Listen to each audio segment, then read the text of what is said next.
Serahin semua barang lo buruan! Walaupun harta dan uang kami sudah hilang, yang penting selamat nyawanya. Terus terang banget, saya tuh trauma banget dengan kejadian ini.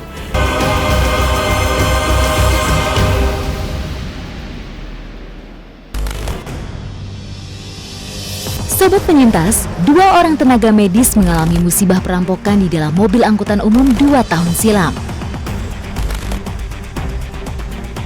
Abang ini tetap nggak mau berhenti dan saat itulah kedua laki-laki ini bergerak mendorong kita.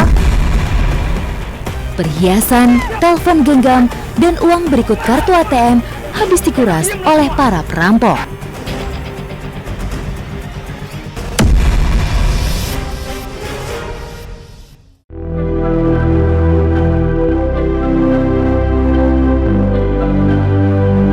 Saat itu sore saya berdua dengan teman saya pulang dari tempat kerja naik angkot jurusan Cibinong.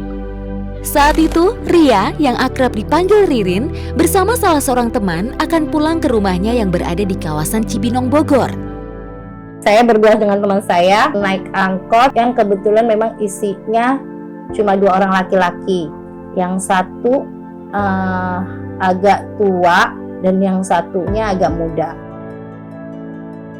Sobat penyintas, di dalam angkutan umum itu sudah ada 2 penumpang lainnya, yaitu 2 orang laki-laki paruh baya, satu duduk dekat pintu dan seorang lagi duduk di belakang sopir.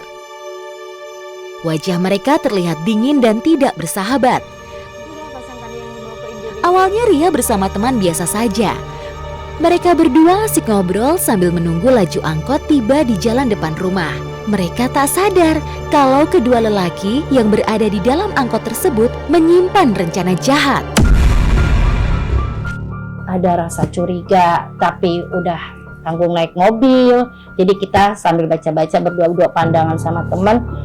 Bismillah, mudah-mudahan aman.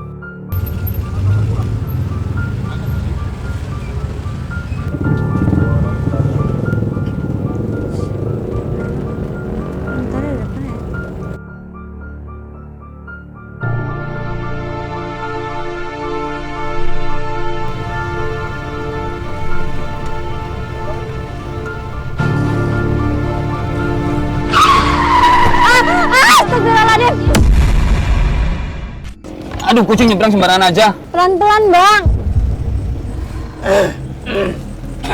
Perjalanan lancar terus. Sebentar lagi sampai gang rumah, saya ngetok atap mobil. Bang, kiri, Bang, kiri. Bang, kiri, kata teman saya lagi satu lagi. Kok si abang ini malah tetap melaju?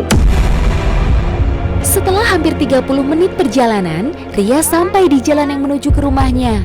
Dia lalu memberhentikan angkot. Bang, berhenti, Bang. Tapi bukannya berhenti, sopir angkot malah melaju terus. Abang ini tetap nggak mau berhenti dan saat itulah kedua laki-laki ini bergerak mendorong kita. Kedua pria itu mendorong Ria dan temannya ke lantai angkot, menginjak tubuh Ria sambil mengancam dengan senjata tajam. Serahin semua barang lo buruan! Kami berdua sadar, wah ini kita dirampok ini. Sadar menjadi korban perampokan, Ria dan temannya hanya bisa berdoa dan pasrah dengan keadaan. Hanya bisa memohon untuk dilepaskan. Di bawah ancaman senjata tajam dan juga kekerasan fisik, Ria dan teman terpaksa harus menyerahkan harta yang mereka miliki. Ibu semua, Bos.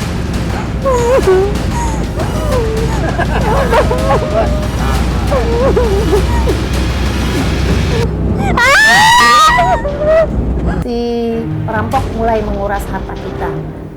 Saya sama teman saya udah pasrah, biarlah kalau memang mereka mau ambil deh. Yang penting nyawa kita nggak melayang. Nah, teman saya ini punya ATM dan diambil. Jangan sampai berhenti, lanjut deh. Bang, berhenti, Bang. Berhenti. Bang. Berhenti.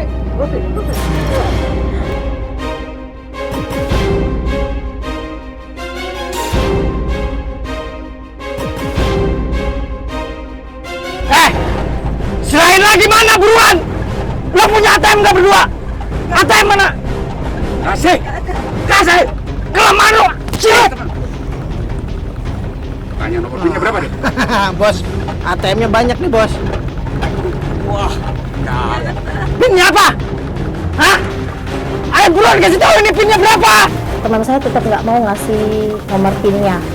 Nah akhirnya si perampok yang satunya itu mengeluarkan sebuah gunting dan ditusukkan ke jidat ke dahi teman saya itu. Dia bilang, lo relaan nyawa lo melayang apa harta lo ini lah?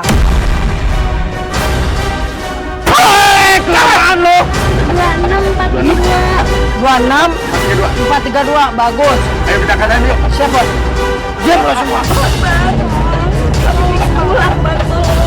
Iya pulang nanti kalau kita udah kaya pakai ATM lu baru gua pulangin lu. Udah muter-muter jauh kemana kita nggak jelas, berhentilah tuh ambil ATM teman saya. Wah, Bos. Tapi mereka Hah? Apa kita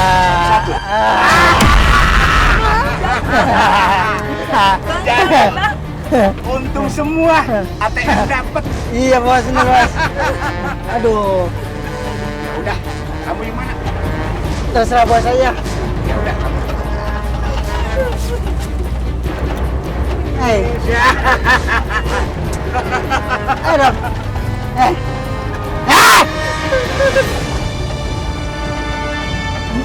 Bos itu ATM, Bos. Ya udah, terus.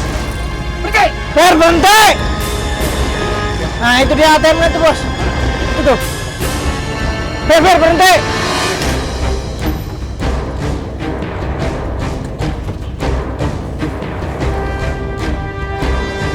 Gitu dong. Ya. Tenang aja, nggak bakal gua ngapa-ngapain lu. Gimana, Bos? Banyak duitnya?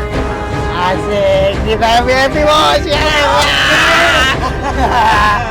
Setelah 4 jam angkot itu berputar-putar tanpa arah tujuan yang pasti, tepat pukul 2 pagi, mobil itu berhenti di sebuah tempat yang gelap dan sunyi.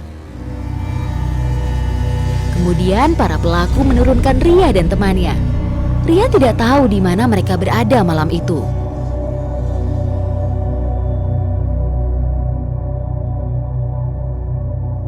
Setelah kita keluar dari angkot, kita syukur mengucap alhamdulillah ya Allah, biarlah benda hilang, yang penting nyawanya selamat. Karena syok, keduanya tampak linglung dan bingung. Hatinya terus berdoa, semoga bisa lekas kembali ke rumah dengan selamat. Itu ada orang. Yuk. Pak. Kami, Pak. Tolong, Pak. Pak, tolong, Pak. Tolong kami, Pak. Ada apa, Pak? Ada apa, Pak? Kami kerampokan. Di mana, Pak? Di dalam angkot, Pak. Sekarang mau kemana? Kita mau pulang. Ayo kita antar. Ayo. Terima kasih ya. Pesan saya sih untuk semuanya, kalau pulang malam, lihatlah keadaan angkotnya dulu. Lihat-lihat cari angkotnya. Kalau memang mencurigakan, lebih baik tidak usah naik angkot itu, cari yang lain aja deh. Akibat kejadian itu, Ria dan juga temannya mengalami trauma yang mendalam, sobat. Peristiwa perampokan yang dialami Ria terus membayangi hidupnya. Saya juga berharap jangan sampai ada lagi yang mengalami hal seperti saya, karena memang sangat menakutkan hal kayak gitu terjadi ya. Setelah beberapa bulan peristiwa itu berlalu, Ria dan juga temannya memutuskan untuk berhenti dari tempatnya bekerja. Pergi menjauh untuk melupakan kejadian mengerikan yang mereka alami. Sebuah peristiwa yang hampir merenggut nyawa dan kehormatannya. Semoga kita bisa mengambil hikmah dari peristiwa yang dialami Ria ya sobat. Tergesa-gesa ingin cepat sampai di rumah setelah bekerja itu biasa. Tapi bukan berarti tidak hati-hati dan lengah dari waspada ya sobat.